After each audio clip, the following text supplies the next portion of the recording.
So you can give us an idea, the first teachings of the energy crisis to date. Thank you very much. Thank you for the invitation as well. I have a few slides to show you as well.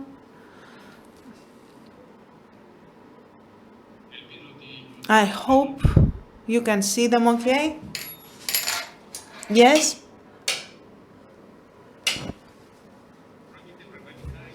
This is truly a very strange situation. We have not seen before. This is graph shows you the value of natural gas in Europe up from 1990 to this day.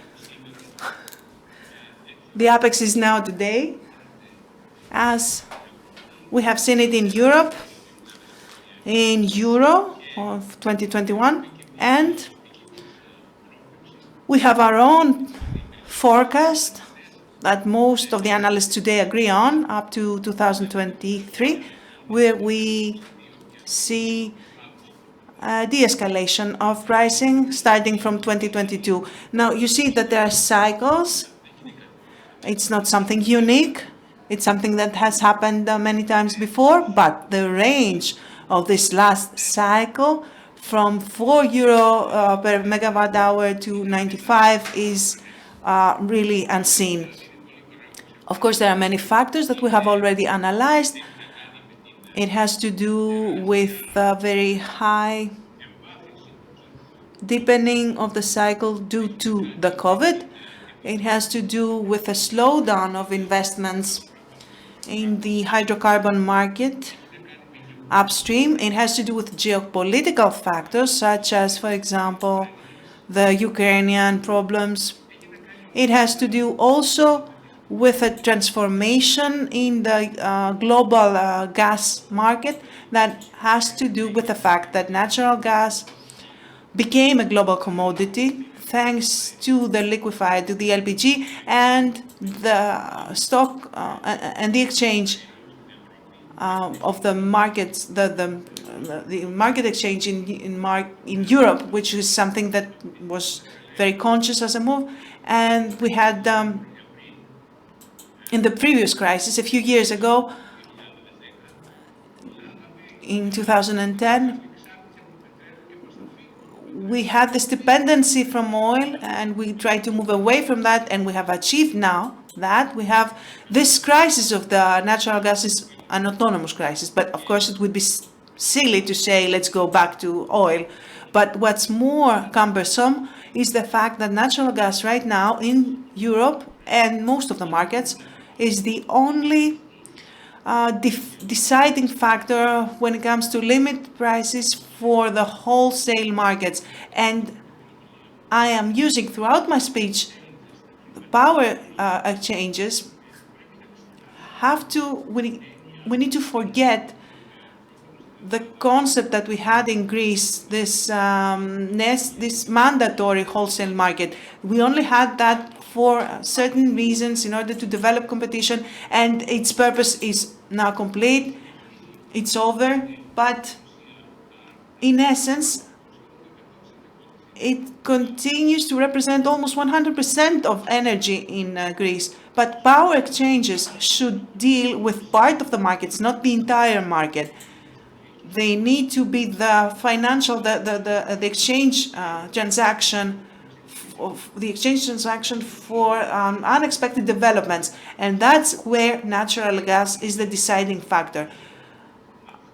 But the crucial thing is how this definition of exchange pricing passes to the price that the consumers are paying.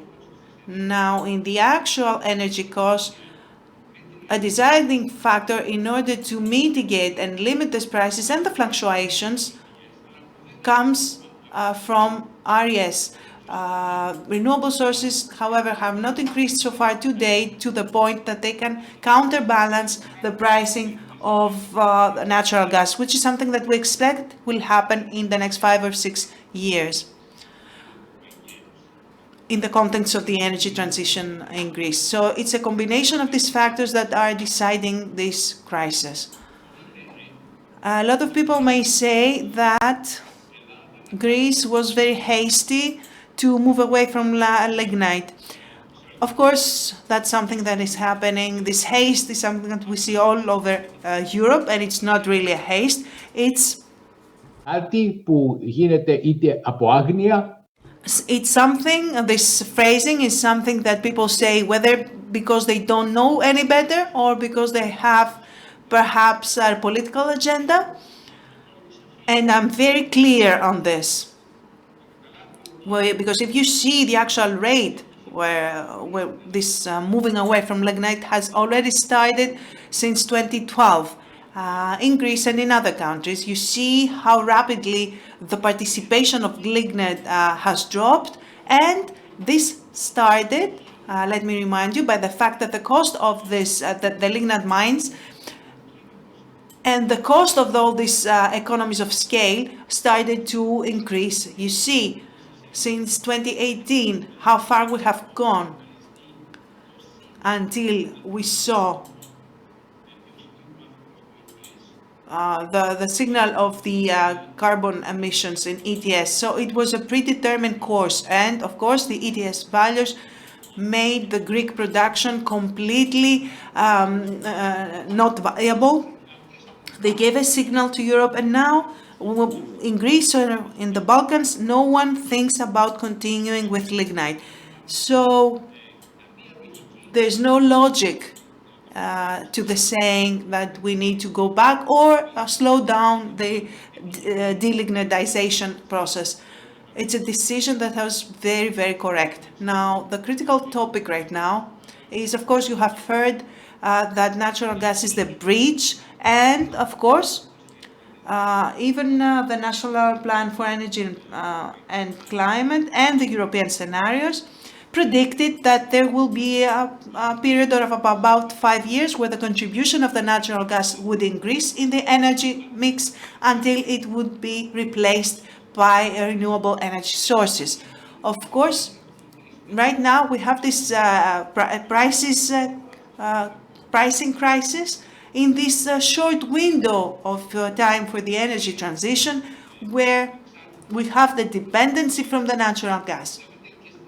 You see in Greece as well, this is a scenario of development that is in line with this, the national plan for climate and the energy. This is the period in time. This is the period of the greatest dependence, but that will reduce in the future. The contribution of the natural gas will, in the energy mix will reduce in favor of RES. So this meantime, this 5-6 years where we are vulnerable to natural gas, we need everywhere in Europe some counterbalancing. We need methods to mitigate the effect on the pricing for the consumers, and this is where we have this deficit of energy policy from the European Union that has not adopted hedging measures to counterbalance this risk. And I want to stress the fact that how we move from energy pricing, exchange pricing, to the consumer pricing. This graph shows the condition today, the status today, and the forecast for the future in the context of the National Plan for the Environment and Climate. For the average cost of electric supply without the grids, just the energy. And you see with different colors the contributions from different types of energy, lignite, oil, because we also have the islands, natural gas, hydro plants, RES, etc. The full cost includes the capital cost and the fixed costs, maintenance costs, etc. So you see that the average cost has increased up until 2021, more so than in the past, and it will continue to be like that until it drops. And you see that the average long-term tendency as of 2025 and beyond will be a lot lower than the lignite era.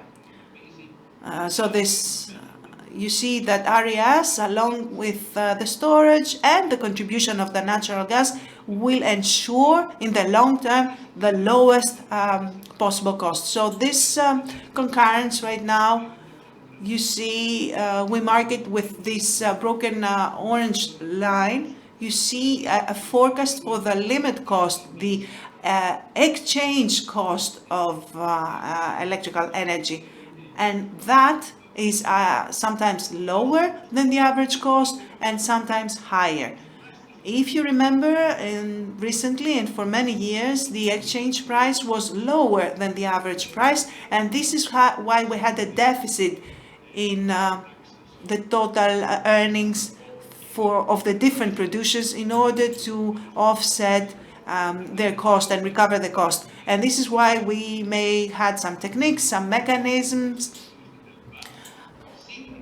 But today, this limit cost is a lot higher than the average cost, and the forecast is that in the future that will also be the case. However,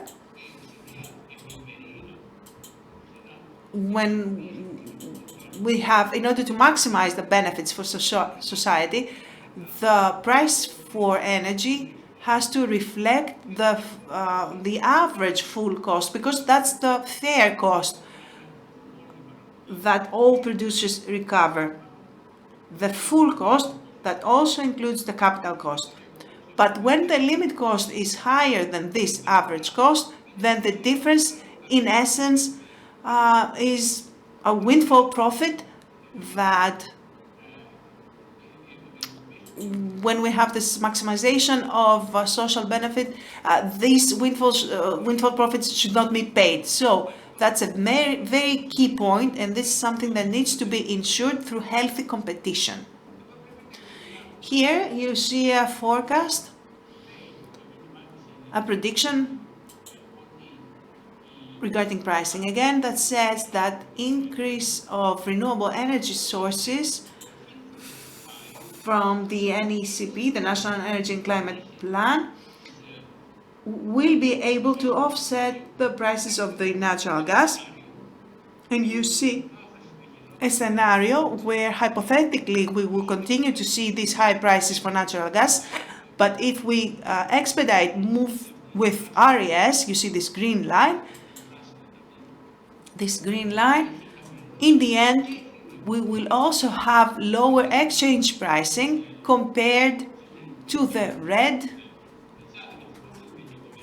curve, the red line, which follows the NECP line, meaning less RES, and theoretically higher prices in the future for natural gas. So there is no doubt that RES, storage, and the flexibility of the system are the only way to offset the risk from the dependency of the natural gas pricing. Now, I want to also stress this point through another example from recent data from the Greek exchange, energy exchange, and the ADMIE. I have calculated the mean income from lignite in the wholesale market of gas, hydro, RES, and imports. These are round numbers, 140 euro per megawatt hour, an average of 2 months. The actual average cost during the same time, where we had the high prices of EDAs, was approximately 115 for lignite. Let's see the same price for natural gas, because we have the ETS and the increased natural gas prices. Hydro has a capital cost. RES is an average at a 55 also capital cost, and also we paid for imports. Now, if we make the calculations and we multiply the average unit cost for each energy source by its share in the market. You see the share in the market for lignite.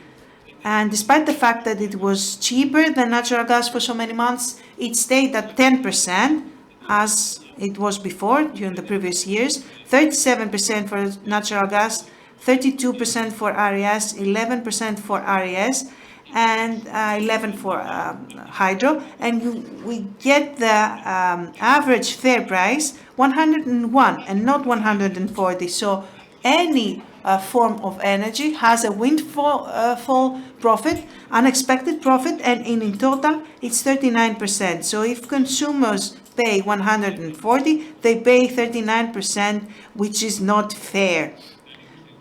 So to summarize my conclusions, we knew that we would be vulnerable for 5 to 6 years, dependent from natural gas in the context of the National Energy and Climate Plan and the European scenarios. The deficit from the European Union sign is that they did not organize in time and did not include in their policy packet mechanisms, hedging instruments to deal with this risk. In our internal market, it's impossible to create such mechanisms, hedging mechanisms of this price fluctuations if the exchange prices, the energy exchange deals with 100% of the market. Healthy competition means that the exchange deals with a small percentage, 10, maybe 20%, and the rest is the transactions are two-party contracts, long-term contracts that reflect the full average cost of the portfolio and offer stability of pricing for the consumers in this way. So this combination, long-term as well, to expedite the use of RES and storage is the permanent answer to counterbalance these risks and stabilize prices. So we need to expedite taking policy measures as well, the portfolios that are based on RES and storage in Greece, and offer in a private manner contracts, agreements that are long-term and lower the cost for consumers. The structure of competition right now, the structure of the businesses, of the producers, did not favor the development of these two-party contracts, and that could actually counterbalance the exchange pricing. And now we are suffering from these windfall profits that we need to deal with. So we should say that the immediate problem that we're facing right now in Greece is mainly due to the conditions of the competition and not in any case to the green transition, which we should actually expedite instead of slow down so we can have a permanent solution. Thank you. Εμείς σας ευχαριστούμε. Thank you as well.